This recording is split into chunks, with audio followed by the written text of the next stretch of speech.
Hello everyone.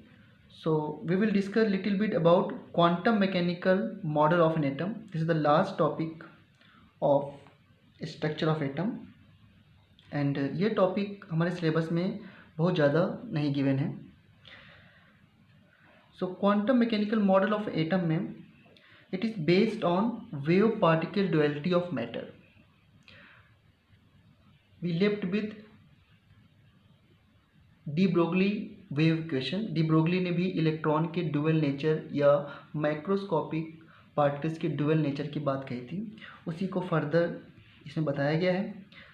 इसमें एक बात और है कि जैसे कि बोर मॉडल में हम बोलते हैं कि इलेक्ट्रॉन की पोजीशन फिक्स और वेलोसिटी को फिक्स बता देते हैं. याद है ना, बोर मॉडल में हम लोग एनर्जी, वेलोसिटी और रेडियस के कंफर्म फॉर्मूले पढ़ते हैं. बट यहाँ पे क्या बोलते हैं, position and velocity of electron is replaced by probability of finding electrons. यहाँ पर इस मॉडल में हम इलेक्ट्रॉन की वेलोसिटी, पोजीशन सभी की प्रोबेबिलिटी की बात करते हैं कि ये प्रोबेबिलिटी होगी. जैसा कि हाइजेनबर्ग अनसर्टेनिटी प्रिंसिपल में कहा गया है कि हमेशा अनसर्टेनिटी रहती है जो भी हम वेलोसिटी या मोमेंटम या फिर पोजीशन ऑफ इलेक्ट्रॉन निकालते हैं. ठीक है, तो position and velocity of electron is replaced by probability of finding electron in a particular position और पर्टिकुलर वॉल्यूम ऑफ स्पेस.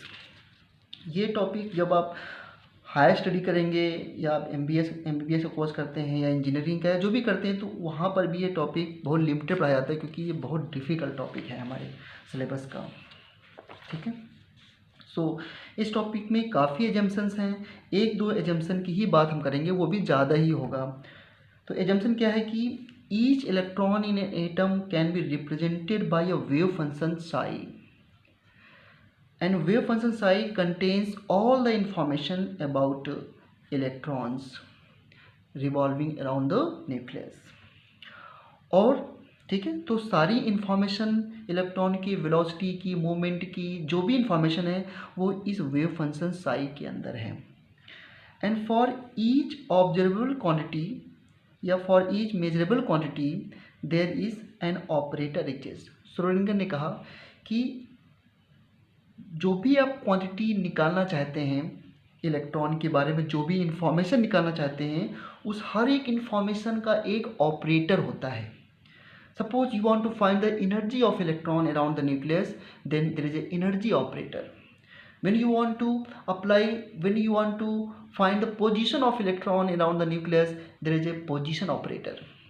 तो हर एक क्वांटिटी जिसको आप मेजर करना चाहते हो उसके लिए ऑपरेटर होता है. जैसे आप बोलते हो डिफरेंशियल ऑपरेटर क्या होता है, DDX. इंटीग्रेशन ऑपरेटर क्या होता है, ये साइन जब आप बनाते हो तो बोलते हैं इसको इंटीग्रेशन का ऑपरेटर होता है. ठीक है, वही है. Suppose we want to find energy, तो क्या करना है, इस एनर्जी को, दिस द एनर्जी ऑपरेटर, इसका नाम है हैमिल्टोनियन ऑपरेटर. आगे मैंने लिखा हुआ है दिस इज हैमिल्टोनियन ऑपरेटर. इस एनर्जी ऑपरेटर को इस साई पर ऑपरेट कीजिए और ये जब ऑपरेट करेंगे तो सम रिजल्ट विल कम. ये रिजल्ट कम हुआ है और ये साई हमारा वापस से मिल जाता है जिससे डिफ्रेंशिएशन में करते हो.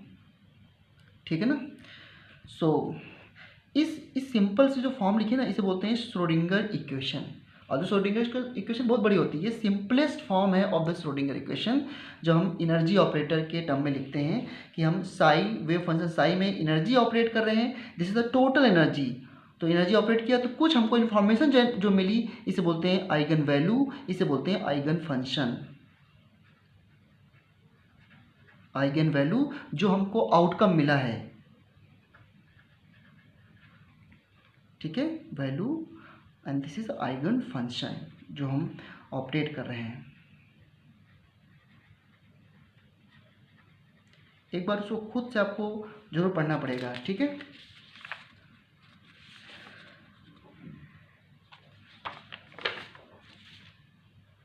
नाउ इस जो इक्वेशन अभी आपने देखी एच साई इक्वल टू ई साई, इसमें आप जो ये H है इसका नाम होता है हैमिल्टोनियन ऑपरेटर. ये एनर्जी का ऑपरेटर होता है. इसकी वैल्यू होती है h²/8π² m del² plus v. यहाँ पर v जो है बच्चों वो पोटेंशियल एनर्जी है. v is the potential energy here. और जो del² ये होता है d2/dx2 d2/dy2 d2/dz2. आप समझ सकते हो कि ये 3 डायमेंशनल ऑपरेटर है. इलेक्ट्रॉन की position around the nucleus x y z जहाँ भी निकालना हो। तो अगर इसको आप पुट कर दो इस पूरे फंक्शन को यहाँ पर, एंड फिर इसको एच साई इक्वल टू ई साई में पुट कर दो, तो you will and up with this equation जो कि मैं लिख रहा हूँ। ऑल्दो आपको कुछ याद करने की ज़रूरत नहीं है, क्या आपको पता होना चाहिए वो मैं बताता हूँ। D square upon D x two plus यहाँ पर साई आ जाएगा, क्यों? क्योंकि एच की वैल्यू आप ये पुट करोगे और डेल स्क्वायर जो है वो पुट कर दोगे यहाँ पर, d square psi upon d y two plus d square psi upon d z two plus 8 pi square m upon h square E minus V psi equal to 0. This is the simplest equation you will obtain by putting all these. This is called simplest Schrodinger equation. Correct? और अभी हमने क्या लिखा था Schrodinger equation को, H Sai equal to ई साई। अब देखो काफ़ी बड़ी इक्वेशन है, आपको लग रही होगी, but one of the result of the Schrodinger equation is a quantum number. अब इसके सीरीज ऑफ सोल्यूशन है। श्रोडिंगर इक्वेशन मैं यहाँ पे लिखता हूँ बच्चों, SCH equation has series of solution and series of wave function. One of the solution of the Schrodinger equation is quantum number, principal, azimuthal or magnetic quantum number. So wave function associated with the quantum number represented by psi n l m. ठीक है, और एक बात है कि जो square of the wave function होता है, square of the wave function is called probability density. अगर इस वेव फंक्शन का आप स्क्वायर कर दीजिए, साई एन एल एम का स्क्वायर कर दीजिए, this is the probability density around the nucleus. ठीक है, ये सब इंफॉर्मेशन आपको ध्यान रखनी पड़ेगी कि this is the wave function and the square of the wave function is called probability density. The wave function itself do not represent the electrons. Its square represent the probability density. ठीक है, सो अगर हम लोग इस probability density psi n l m को plot करें with respect to r, पहले एक चीज़ आप और समझ लीजिए अच्छे से कि जो मैंने लिखा ना psi n l m, this is wave function, n l m and you know this is the quantum number. जिसे आप बोलते हो ना एन की वैल्यू अगर 1 है तो एल की वैल्यू 0 होगी और एम की वैल्यू 0 होगी, तो ये हमारा वेव फंक्शन क्या हो जाएगा, साई 1 0 0। इसी को आप लोग 1s कहते हो। कितना सिंपलेस्ट तरीके से आप 1s लिख देते हो, लेकिन सोचो ये कितना कॉम्प्लिकेटेड है। और इस साई 1 1 0 को भी एक इक्वेशन होती है। आप जो इमेजिन नहीं कर सकते कि इस जो हम पढ़ रहे हैं ये कितनी डिफ़िकल्ट चीज़ें हैं, जिसके सोल्यूशन जो है ना वो सुपर कंप्यूटर से निकलते हैं। इसी को हम 1 साई 1 0 0 लिख देते हैं। अब सोचो अगर पहले दिन में आपको ऐसे पढ़ा देता कि हाइड्रोजन में एक इलेक्ट्रॉन है, इसका इलेक्ट्रॉनिक कन्फिगरेशन ये होगा 1 0 0 की पावर 1, तो आप तो अभी आप ऐसा कहते हो, बाद में और कहते लो ये तो बिल्कुल भी नहीं क्या है साई 1 0 0। साई 1 0 0 को ही 1s बोलते हैं। इस तरीके से अगर n की वैल्यू 2 है तो फिर l की वैल्यू क्या होती है, देन l इक्वल टू 0 1, और फिर m क्या होता है हमारा 0 के लिए 0 और 1 के लिए फिर से -1 0 + 1। तो कितने वेव फंक्शन हो गए, n इक्वल टू 2 में सेकेंड, n इक्वल टू 2 क्या होता है सेकेंड सेल में कितने वेव फंक्शन हो गए, देखो साई 2 रखा, फिर जब l की वैल्यू 0 लिया तो m भी 0 हो गया, तो इसे बोलते हैं साई 2s। समझ रहे हो आप। और इसके बाद साई 2 लिया और l हमने 1 लिया तो m ले सकता हूँ 0, फिर साई 2 m ले सकता हूँ -1 और साई 2 + 1। कितने वेव फंक्शन टोटल हो गए 4। इसलिए बोलते हैं कि सेकेंड सेल में 4 सबसेल होते हैं क्योंकि सेकेंड सेल में 4 वेव फंक्शन हैं, जिसमें कि एक का नाम 2pz है, एक का नाम 2py है, एक का नाम 2px है, और जो नहीं कि इसको आप 2px कहें, ऐसा मैं कुछ नहीं बता रहा हूँ, बस आपको आइडिया दे रहा हूँ कि देखो जिसको आप बहुत सिंपलेस्ट लिख लेते हो वो कितना सब कॉम्प्लिकेटेड चीज़ें हैं। ठीक है, नाउ अब वही मैं कह रहा था कि how to plot square of the wave function is called probability density. So how to plot this probability density with the distance r from the nucleus. तो देखो अगर मैं इसको 1s के लिए प्लॉट करूं तो 1s के लिए रेडियल नोड्स कितना होगा n माइनस एल माइनस 1, तो 1 माइनस n की वैल्यू 1, s के लिए l 0 माइनस 1 तो 0 आ गया, तो 0 नोड हो गया। अब बताओ मुझे प्रोबेबिलिटी डेंसिटी कहाँ पे ज़्यादा होती है? Probability density is high near the nucleus. क्यों? क्योंकि न्यूक्लियस पे होता है पॉजिटिव चार्ज, तो वो इलेक्ट्रॉन क्लाउड को अट्रैक्ट करेगा, तो ज़्यादातर इलेक्ट्रॉन क्लाउड न्यूक्लियस के पास होगा, इसलिए मैं क्या बोल रहा हूँ, probability density is high at nucleus due to attraction force. इसलिए देखो psi square is the probability density, देखो ये न्यूक्लियस हो गया ओरिजिन, तो यहाँ पे इलेक्ट्रॉन डेंसिटी हाई है, जैसे न्यूक्लियस से दूर जा रहे हो इलेक्ट्रॉन डेंसिटी कम हो रही है। ठीक है, क्योंकि न्यूक्लियस से पॉजिटिव चार्ज है, वहाँ इलेक्ट्रॉन डेंसिटी ज़्यादा होगी। अगर आप 2s के लिए प्रोबेबिलिटी डेंसिटी और r में प्लॉट करें तो 2s में एक नोड आएगा रेडियल नोड, n की वैल्यू 2, l 0 माइनस 1 तो आ गया 1। इसे देखो near the nucleus probability density high, फिर एक नोड मिला, नोड का मतलब इलेक्ट्रॉन डेंसिटी क्या हो गई यहाँ पर 0 हो गई। ठीक है, फिर इसके आगे जा रहे हैं। अगर साइज को 3s के लिए ड्रॉ करना चाहते हो तो 3s में 2 नोड आएंगे, अब निकाल दीजिए। तो देखो near the nucleus probability density क्या हाई है, फिर एक नोड, फिर दूसरा नोड, और दूर जाते जाएंगे न्यूक्लियस से तो प्रोबेबिलिटी डेंसिटी घटती जाएगी। तो ये साइज 3s के लिए हो गया। इसको ज़्यादा ऐसे कर सकते हो, लेकिन यहाँ टच कराओगे तो 3 नोड हो जाएंगे, हमें 2 नोड दिखाने हैं। कितने इंटरेस्टिंग कर्व है ना। Know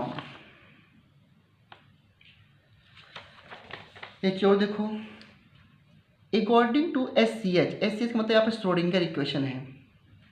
according to Schrodinger equation the wave function psi comprises 2 parts, एक रेडियल पार्ट और एंगुलर पार्ट को मैंने वाई से दिखाया है। Radial part is the function of principal quantum number and azimuthal quantum number, and angular part is the function of azimuthal and magnetic quantum number. अब ये 2 part के होते हैं वेव फंक्शन के, वो भी आप थोड़ा समझ सकते हो, क्योंकि न्यूक्लियस के बाहर जो इलेक्ट्रॉन जो हम बोलते हैं ना सीधा सीधा ऐसे घूम रहा है डिस्टेंस r के साथ, ऐसा कुछ नहीं है, वो किसी एंगल के साथ इस तरह घूमता है। ठीक है, और ये डिफरेंट एंगल इसके चेंज होते रहते हैं, इसलिए हमें एंगुलर पार्ट लेना पड़ रहा है और एक रेडियल पार्ट लेना पड़ रहा है। एंगुलर पार्ट में 2 टाइप एंगल दिखाते हैं, थीटा और फाई। ठीक है, सो ये काफ़ी डिफिकल्ट है। एंड तो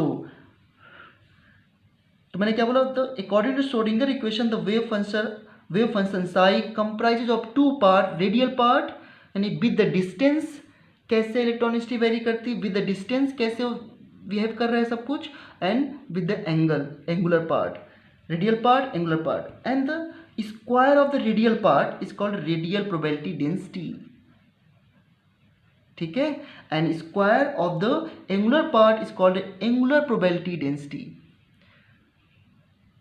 समझ रहे हो, इस तरह से आपको मिलेगा नहीं कि एनसीईआरटी में etcetera.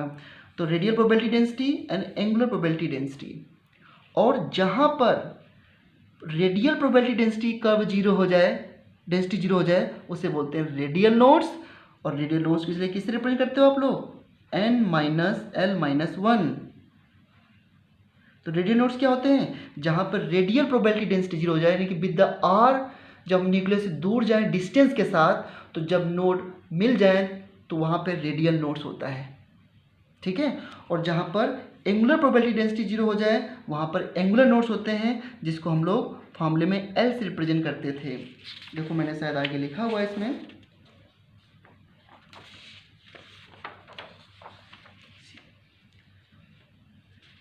so we have radial nodes where radial probability distribution या radial probability density equal to 0, and we have angular nodes where angular probability density 0। Better word बच्चों मैं ऐसे बोलूँ कि रेडियल नोड्स वहाँ पे होते हैं जहाँ पर रेडियल प्रोबेबिलिटी डेंसिटी जो है वो अप्रोच टू जीरो होता है, ठीक है, और यहाँ पर ये अप्रोच टू जीरो। अब एक वर्ड और बहुत इंपॉर्टेंट है, इस पे क्वेश्चन आ सकता है कि व्हाट इज रेडियल प्रोबेबिलिटी। तो रेडियल प्रोबेबिलिटी होती है probability of finding electron at distance from r to r plus D r. क्या मतलब है इसका, देखो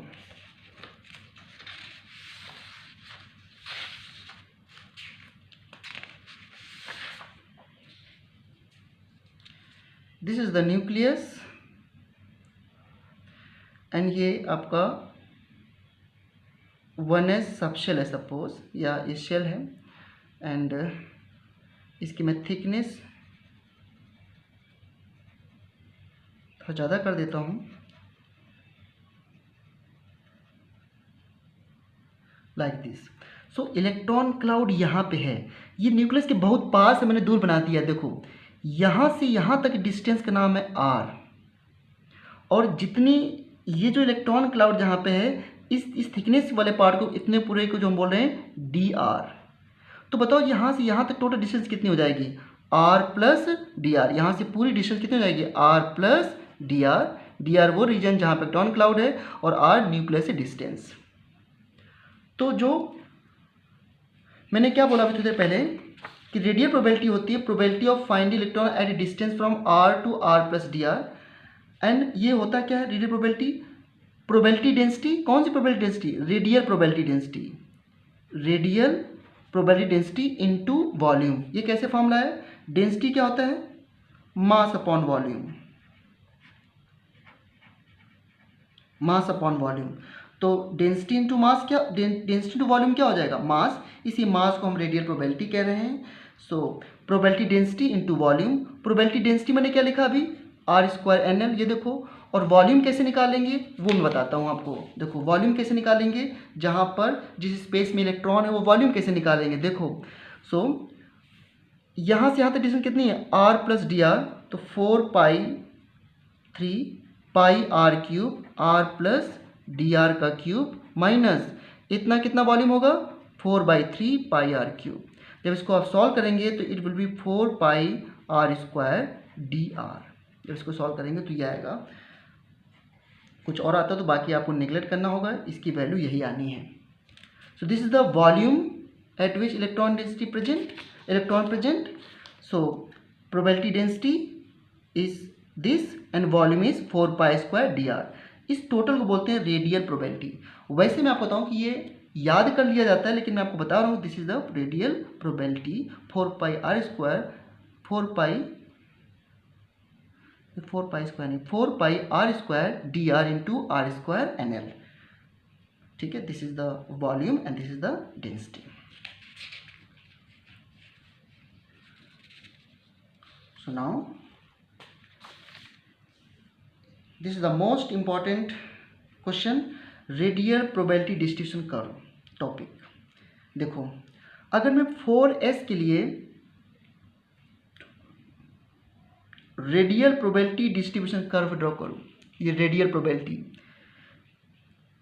तो कैसे, तो आपको पता है कि r के साथ डिस्टेंस के साथ जैसे हम न्यूक्लियस से दूर जाते आते हैं, देखो ये हमको फर्स्ट से मिला, इसके बाद सेकेंड से मिलेगा, तो इस सेल और इसके बीच में हमको नोड मिलता है, नोड जहाँ पे प्रोबेबिलिटी ऑफ फाइंडिंग इलेक्ट्रॉन 0 हो। उसके बाद और दूर जाते हैं तो फिर हमको एक नोड मिलता है, फिर और दूर जाएंगे तो बीच में फिर नोड मिलता है, 1s और 2s के बीच में एक नोड, 2s और 3s के बीच में एक नोड। तो डिस्टेंस के साथ हम जा रहे हैं तो नोड जो है न्यूक्लियस इतना दूर जाते जा रहे हैं तो नंबर ऑफ नोड्स बढ़ते जा रहे हैं, इसी को हम लोग रेडियल नोड बोलते हैं।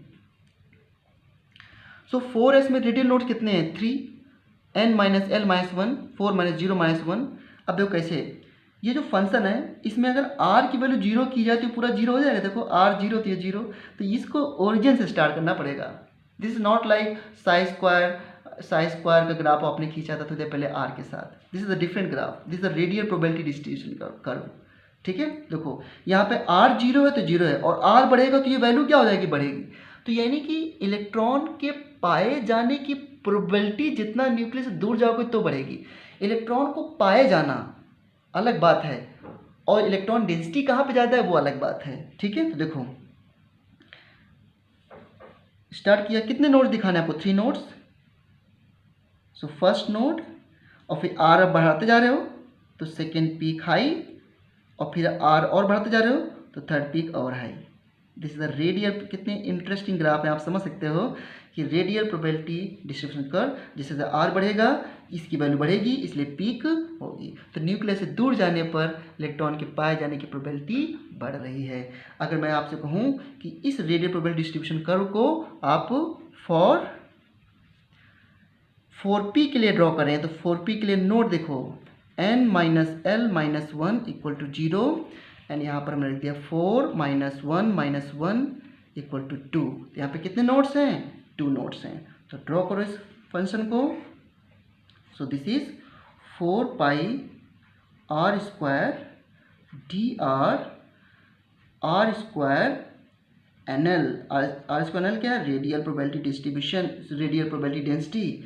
तो देखो R0 होगा, न्यूक्लियस के साथ डिस्टेंस है ना, R0, तो ये फंक्शन 0, फिर 2 नोड्स हैं, सो एक नोड फिर दूसरा नोड, हो गया ग्राफ बस। ठीक है, इस तरीके से इस ग्राफ को थोड़ा सा आप एनालाइज कर सकते हैं। Now come to another question. अभी क्वेश्चन देखने में बड़ा डिफिकल्ट लगेगा आपको, लेकिन देखना इसका सोल्यूशन कितना है। The Schrodinger wave equation for hydrogen atom is this. और किस इलेक्ट्रॉन के लिए दे रखा है? 2s के लिए। अब देखो ये 2s की सच में इक्वेशन होती है, इतनी बड़ी बड़ी इक्वेशन है। 1s की इक्वेशन होती है, 2s की, 2p की, 2px की, 2py की, 2pz की, न जाने कितने वेव फंक्शन होते हैं। So Schrodinger equation gives series of wave function. अब मैं इसे पूछा गया है a naught is the Bohr radius. You know what is Bohr radius? Rn equal to 0.53 n square by Z angstrom. ये फॉर्मूला पड़ा था। जब r की वैल्यू 1 पुट करते हो फॉर हाइड्रोजन एटम तो 0.53, ये 1 और 1 हो जाता है हाइड्रोजन के लिए, तो 0.53 को हम बोलते हैं ए नॉट, इसे बोलते हैं बोर रेडियस। ठीक है, तो देखो पूछा है a naught is Bohr radius, find relation between R and a naught at nodes. R distance के साथ और a naught Bohr radius at nodes क्या होगा? तो नोड पे क्या होता है? डिस्टेंस की बात कही ना, तो नोड पर radial probability distribution, radial probability density क्या होती है? 0। तो एट नोड या एट नोड पर कोई भी वेव फंक्शन क्या होगा? 0 होगा, सीधी बात है। एट नोड साई, अच्छा साई 2s 0 होगा, इसका स्क्वायर 0 होगा, क्योंकि स्क्वायर रिप्रेजेंट करता है wave function. Psi itself has no meaning, इसका स्क्वायर ही रिप्रेजेंट करेगा। तो at node this will be equal to 0। Node पर ये वेव फंक्शन क्या हो जाएगा? 0। इसका square of the wave function will be 0 at node. तो इसको पूरे को 0 करो, इसको पूरे का स्क्वायर करो और 0 करो। तो देखो ध्यान से, 1/4√2 पाई, बस एक लाइन लिखने में आपको दिक्कत है, और ये वेव फंक्शन गिवन होगा, घबराने की बात नहीं है। 2 minus are upon a naught into E की power minus are upon a naught, इसका square equal to 0।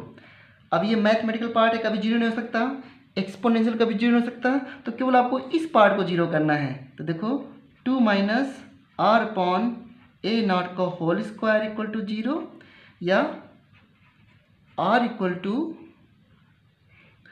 Are by a naught equal to 2। यहाँ से आर कितना आ गया? R equal to 2a naught. This is answer. अभी इतना बड़ा क्वेश्चन था, IIT एडवांस में आया था, लेकिन कहीं भी आया हमें तो सीखना है। तो कोई भी वेव फंक्शन दिया हो, पूछा है कि नोड पर क्या होगा, तो उस वेव फंक्शन के स्क्वायर को 0 कर दो, बस आपका आंसर आ गया। Okay, so this part is also over, and please कोई पैनिक नहीं लेना, अच्छे से रिवाइज करो, और जो भी असाइनमेंट दिया गया है, जो भी थ्योरी हुई है, उसको बार बार अच्छे से रिवाइज करना है। जितना भी सिलेबस हुआ है उसको अच्छे से करो, हर चीज़ पे क्वेश्चन मार्क नहीं लगाना है।